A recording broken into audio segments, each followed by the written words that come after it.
Hello guys, আসসালামু আলাইকুম। কেমন আছেন সবাই? সো গাইস, আজকে আমরা আবারও চলে আসলাম বুলোলক অ্যানিমে সিরিজ নিয়ে।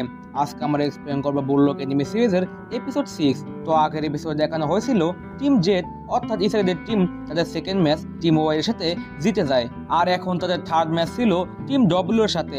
যেই ম্যাচ যদি তারা হেরে যায় তাহলে তারা ডিসকোয়ালিফাই হয়ে যাবে বুলোলক থেকে। তো ইসরায়েলের টিমকে এই ম্যাচটি জিততে পারবে নাকি তারা হেরে যাবে তা আমরা এই এপিসোডে দেখতে পারবো। তো এপিসোড 6 এর শুরুতে দেখানো হয় টিম জেটের সকল মেম্বাররা রুমে বসে তাদের নেক্সট ম্যাচের জন্য প্ল্যান বানাচ্ছিল, যেখানে থার্ড ম্যাচ তাদের হবে টিম ডব্লিউ এর এগেনস্টে। আর টিম ডব্লিউ টিম বি এর সাথে হেরেছে, এজন্য এই ম্যাচ তাদের জন্য অনেক ইম্পর্টেন্ট। কিন্তু টিম ডব্লিউ টিম এক্স অর্থাৎ 12 টিমকে হারিয়েছে, যেই টিম এক্স এর সাথে তারা 5-1 হেরেছিল। অর্থাৎ এ থেকে বোঝা যায় টিম ডব্লিউ টিম জেড থেকে অনেক বেশ শক্তিশালী। ইমন সবাইকে বলছিল টিম ডব্লিউ এর সব থেকে ভালো প্লেয়ার হলো এই দুইজন ওয়ানিমা ব্রাদার্স, আর এটা দেখে চিগিরি চমকে ওঠে। ইমন আরো বলে টিম ডব্লিউ এই দুই ভাইয়ের কম্বিনেশনে খেলে, তাদের দুজনের দূরত্ব, টাইমিং এবং পাস দেওয়ার স্ট্র্যাটেজি তাদের মূল হাতিয়ার। এখানে হাতিয়ার বলতে প্লেয়ারের স্কিলকে বোঝানো হয়। তারা একা তাদের হাতিয়ার ব্যবহার করতে পারবে না, এই জন্য তাদের ম্যাচের ভিতর সবসময় আলাদা রাখতে হবে, তাহলে তারা টিম ডব্লিউকে হারাতে পারবে। তখন রাইসি বলল মিটিং এর ইনচার্জ তো কোন থাকে সবসময়, ও কোথায়? ইমন বলল কোন এখনো গোসল করে আসেনি। আর তখনই কোন চলে আসে, সে বলে নেক্সট ম্যাচের প্ল্যান নিয়ে ভাবতে ভাবতে তার একটু দেরি হয়ে যায়। কোন বলল আমরা আগের ম্যাচে যা শিখেছি তা এই ম্যাচেও করব। এর আগের ম্যাচেও আমরা প্রত্যেক খেলোয়াড়কে 10 মিনিটের জন্য সেন্টার ফরওয়ার্ডে খেলার সুযোগ দিয়েছিলাম, এর ফলে এই সময়ের ভিতর সে তার হাতিয়ার অর্থাৎ স্কিল ব্যবহার করা তেমন সময় পায়নি। এই জন্য আমরা এবার 3 ফরমেশনে খেলবো। যেহেতু পুরো ম্যাচ ইমন গোলকিপার এবং চিগিরি ডিফেন্সে খেলবে, তাই বাকি 9 জন 3 ভাগে অর্থাৎ 3 জন করে 30 মিনিট ধরে ফরওয়ার্ডে খেলার সুযোগ পাবে। মনে করেন প্রথম 30 মিনিট যদি এর 3 জন ফরওয়ার্ডে খেলে, তাহলে পরের 30 মিনিট এরা ফরওয়ার্ডে খেলবে, আর ওরা 3 জন মিডফিল্ডে অথবা ডিফেন্ডারে খেলবে। এর ফলে সবাই সবার স্কিল বা হাতিয়ার বেশি সময় ধরে ম্যাচে ব্যবহার করার সুযোগ পাবে। তখন ইসাগি ভাবে যদি আমরা হারি তাহলে সবই শেষ, আমাদের জিততেই হবে। এরপর সিন চেঞ্জ হয়ে খেলাদিনের দৃশ্য দেখানো হয়, যেখানে টিম ডব্লিউ এবং টিম জেড পরস্পরের সামসামনি হয়। এরপর বাঁশি বাজার সাথে সাথে ম্যাচ শুরু হয়ে যায়। টিম ডব্লিউ কিক করে আর ওয়ানিমা ব্রাদার্স বল নিয়ে এগিয়ে যাচ্ছিল। আর ম্যাচের প্রথম সময় ইসাগি রয়েছে ডিফেন্সে এবং ফরাজে রয়েছে ইগারাশি কোন এবং ইমামুরা। ওয়ানিমা ব্রাদার্স টিম জেটের স্ট্রাইকার মিডফিল্ডারদের পিছনে ফেলে এগিয়ে আসছিল গোল পোস্টের দিকে, আর তাদের সামনে শুধু ছিল ইসাগি এবং চিগিরি। ওদের খেলা দেখে ইসাগি চমকে যায়। ওয়ানিমা ব্রাদার্স বলছিল আমাদের দুজনের হাতিয়ার হলো আই কন্টাক্ট, কোনো ফালতু ডিফেন্স আমাদের আটকাতে পারবে না। তখন ইসাকি চিগিরিকে বলল ওদের আটকানোর জন্য।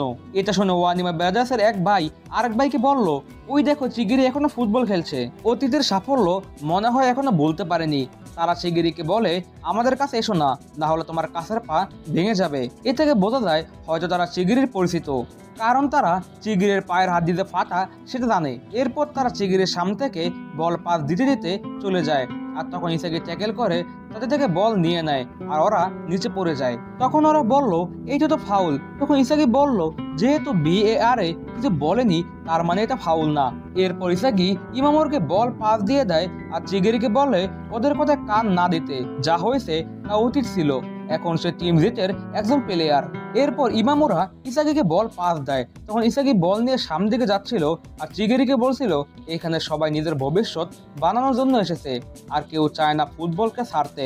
আমি জানতে চাই না তোমার অতীতে কি হয়েছে, কিন্তু আমি শুধু জানি তুমি আমাদের মতো একজন প্লেয়ার যাদের সবার স্বপ্ন এক। এরপর ইসাকি একটা লং পাস দেয় কোনের দিকে, আর কোন হেড দিয়ে গোল করে দেয়, আর এখানে 15 মিনিটের মাথায় টিম জেটের প্রথম গোল হয়ে যায়। তখন ইসাকি চিগিরিকে বলে সবার অতীতে কিছু খারাপ মেমোরি রয়েছে, কিন্তু সেটার প্রভাব আমাদের প্রেজেন্টের উপর পড়া উচিত না।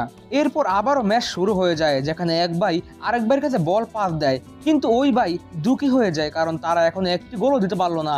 আর তখন কুনিগমে এসে ওর থেকে বল নিয়ে বাসিরাকে পাস দেয়, আর বাসিরা বল নিয়ে দৌড়ে গিয়ে কোনের দিকে হাই পাস দেয়, আর কোন জাম্প করে বল রিসিভ করে পেনাল্টি বক্সের অনেক দূর থেকে শুট করে গোল দিয়ে দেয়। আর এটা দেখে সবাই অবাক হয়ে যায়, আর এখানে টিম জেড 2-0 এগিয়ে যায়। কোন বলছিল আজ তো আমি পুরো ফর্মে রয়েছি। এরপর আবারও ম্যাচ শুরু হয়ে যায়, আর দেখানো হয় ম্যাচের 30 মিনিট হয়ে গেছে, আর যেহেতু তাদের প্ল্যান অনুযায়ী 30 মিনিট পর পর ফরওয়ার্ড ফরমেশন চেঞ্জ হবে, তাই এবার ফরওয়ার্ড ফরমেশনে আসে রাইসি, গাগামুরু এবং নারুভায়া। নারুভায়া বল নিয়ে দৌড়াচ্ছিল, তখন ওয়ানিমা ব্রাদার্সের এক ভাই পিছন থেকে নারুয়াকে টেনে ধরে, যার ফলে ফাউল হয়, আর টিম জেড ফ্রি কিক পায়। ফ্রি কিক শটে বাচিরা যায়। বাসিরা বুঝতে পারছিল না যে সে কোথায় বল কিক করবে।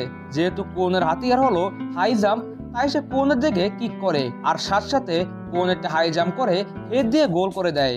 আর তখনই হাফ টাইম হয়ে যায়, যেখানে টিম জেড কোনের হ্যাটট্রিকের সাথে 3-0 এগিয়ে থাকে। তাদের খেলা ক্যামেরাতে দেখছিল ইগো এবং আনরি।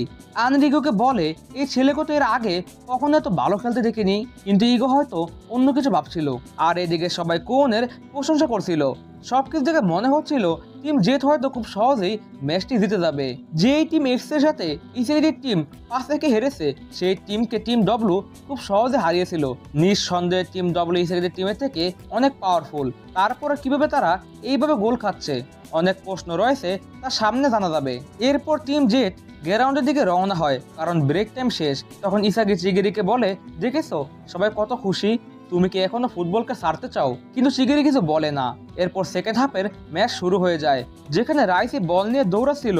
তখন পাশ থেকে কোন পাস চায়, আর রাইসি কোনকে পাস দেয়, আর পেছন থেকে ওয়ানিমা বেরাদাসের এক ভাই বল নিয়ে চলে যায়। ইসাগি দেখছিল ওরা দুই ভাই নিজেদের ভিতর পাস দিতে দিতে আসছিল। ইসাগি ট্যাকেল করে আটকানোর চেষ্টা করে, কিন্তু তাও কোনো কাজ হচ্ছিল না। এরপর চিগিরি ওদের আটকানোর চেষ্টা করে, কিন্তু তার পা কাঁপছিল।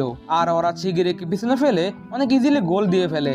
আর ম্যাচ শুরুর 5 মিনিটের ভেতর টিম ডব্লু তাদের প্রথম গোল করে ফেলে।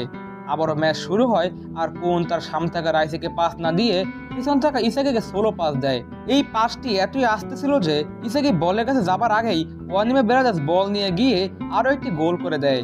তখন রাইসি রেগে যায়, কারণ কোনের ভুলের কারণে তারা শুধু দুটি গোল খেলো। তখন কোন তার ভুলের জন্য সবার কাছে ক্ষমা চায়। আর দূর থেকে ইসাগি এসব দেখছিল আর ভাবছিল আর যদি একটি গোল হয় তাহলে তারা শেষ। তখন ইসাগির মনে হলো কোন হাসছে।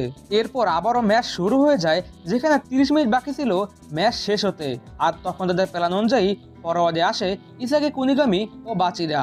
বাঁশি বাজার সাথে বাসিরার পাশে ইসাগি সামনে দিকে বল নিয়ে ছুটতে থাকে, আর ইসাগি কুনিগামিকে পাস দেয়। এখানে তারা প্ল্যান বানিয়েছিল ইসাগি যখন বল নিয়ে সামনের দিকে ছুটবে, তখন বাসির এবং কুনিগামি তার দুই পাশে ট্রায়াঙ্গেল রূপে থাকবে। আর ইসাগি পাস দেওয়ার সাথে কুনিগামি মিড রেঞ্জ থেকে শট করে দেবে। কিন্তু টিম ডব্লু তাদের ডিফেন্স দিয়ে গোল পোস্ট ব্লক করে রেখেছিল, যার ফলে কুনিগামি শট করার জায়গা না পেয়ে ইসাগিকে বল পাস করে দেয়। আর ইসাগি এখানে অবাক হয়ে যায়, কারণ টিম ডব্লু এত তাড়াতাড়ি তাদের প্ল্যান বুঝে যায় আর সে অনুযায়ী প্লেয়ার দাঁড় করিয়ে ফেলে। আর তখন ওয়ানিমা বেরাদাসের এক ভাই ইসাগির থেকে ট্যাকেল দিয়ে বল নিয়ে যায়। এটা দেখে ইসাগি ভয় পেয়ে যায় আর ভাবে ওরা আমাদের প্ল্যান সম্পর্কে কিভাবে জানলো। আর তখন ইসাগির কোনের হাসির চেহারা মনে পড়ে যায়, কিন্তু ইসাগি বিশ্বাস করতে পারছিল না, কারণ কোন কিভাবে তাদের ধোকা দিতে পারে। এদিকে ওয়ানিমা বেরাদাসের এক ভাই লং পাস দেয় পেনাল্টি বক্সের দিকে, আর ইসাগি দেখছিল কোন ইচ্ছে করে বল মিস করে দেয়। আর বল টিম ডব্লু এর প্লেয়ারের কাছে চলে যায়, আর তারা আরো একটি গোল করে ম্যাচ 3-3 সমতায় আনে। তখন ইসাগি গিয়ে কোনকে জিজ্ঞাসা করে, তুমি কি আমাদের ধোকা দিচ্ছ? তখন ওয়ানিমা বেরাদাসের দুই ভাই এসে বলে, তুমি ঠিক বলেছো। তারা বলে, আমরা আগে থেকে তোমাদের সব প্লেয়ারের হাতিয়ার এবং টিম প্ল্যান সম্পর্কে জানতাম। কোন সেদিন ইচ্ছে করে তোমাদের মিটিং এর বাইরে গিয়ে আমাদের সব প্ল্যান সম্পর্কে বলে দেয়। এটা শুনে সবাই অবাক হয়ে যায়। তখন রাইসি কোনকে ধরে বলে, তুমি এটা কেন করেছো? তখন কোন বলে, বুল্লোকে টিকে থাকার জন্য আমি এসব করেছি। তখন রাইসি কোনকে মারতে যায়, আর মাইক থেকে রাইসিকে ইয়েলো কার্ড দেওয়া হয় আর গেম শুরু করার জন্য বলা হয়। তখন সবাই কোনকে বলে, এইসব করে তোমার কি লাভ? তখন কোন বলে, তোমরা সত্যি অনেক বোকা, এখান থেকে তোমরা বাদ পড়বে আর টিকে থাকবো শুধু আমি। আর এসব দেখে আনরি বলে, এসব কি হচ্ছে ইগো? তখন ইগো বলে, চুপচাপ খেলা দেখো। আর ইগো ভাব থেকে, এখন তোমরা কি করবে? Team Z. এরপর কোন টিম ডব্লুর হয়ে খেলা শুরু করে। আর তখন ইসাগি কোনকে বলে, তুমি এসব কেন করেছো? তখন কোন বলে, আগের ম্যাচ অর্থাৎ টিম ওয়াইয়ের সাথে তোমার শেষ মিনিটের গোলে আমরা জিতে গেলেও আমি বুঝে যাই যে এত কঠিন টুর্নামেন্ট এই দুর্বল টিম নিয়ে কখনই জেতা সম্ভব না। আর আমাদের শেষ ম্যাচ টিম বি এর সাথে, ওরাই একমাত্র টিম যারা 2টি ম্যাচের 2টি জিতেছে। যেই টিম ওয়াইয়ের সাথে আমাদের জিততে হাওয়া বের হয়ে গেছে, সেই টিমকে টিম বি 8-0 হারিয়েছে। আমরা স্বপ্নে ওদের সাথে জিততে পারবো না, এজন্য আমি টিমকে ছেড়ে একা যাওয়ার সিদ্ধান্ত নেই। তখন ইসাগি বলে, একা মানে কি? তখন কোন বলে, তুমি কি ভুলে গেছো ফার্স্ট সিলেকশন শুরু হওয়ার আগে ইগো একটা স্পেশাল রুল সম্পর্কে বলে, যেখানে যদিও টপ 2 টিম কোয়ালিফাই করবে, কিন্তু ডিসকোয়ালিফাই হওয়া বাকি 3 টিমের একজন করে টপ স্কোরার কোয়ালিফাই করবে। এই জন্য আমি টিম ডব্লু এর সাথে চুক্তি করি, যেখানে আমি তাদের জেতানোর জন্য আমাদের সব প্ল্যান তাদেরকে বলে দেই, আর তারা আমাকে টিম জেটের টপ স্কোরার হওয়ার জন্য 3টি গোল করতে দেয়। তখন ইসাগি বলে, তার মানে তুমি আমাদের সাথে শুধু নাটক করেছো, আমরা একসাথেও তো জিততে পারতাম। তখন কুন বলে, তুমি আসলেই বোকা, এইটা ব্লু লক, এখানে টিম ওয়ার্কের কোনো জায়গা নেই, এখানে শুধু অহংকার দরকার, আর জেতার জন্য যদি কাউকে ধোকাও দেওয়া লাগে তাহলে আমি সেটাও করব।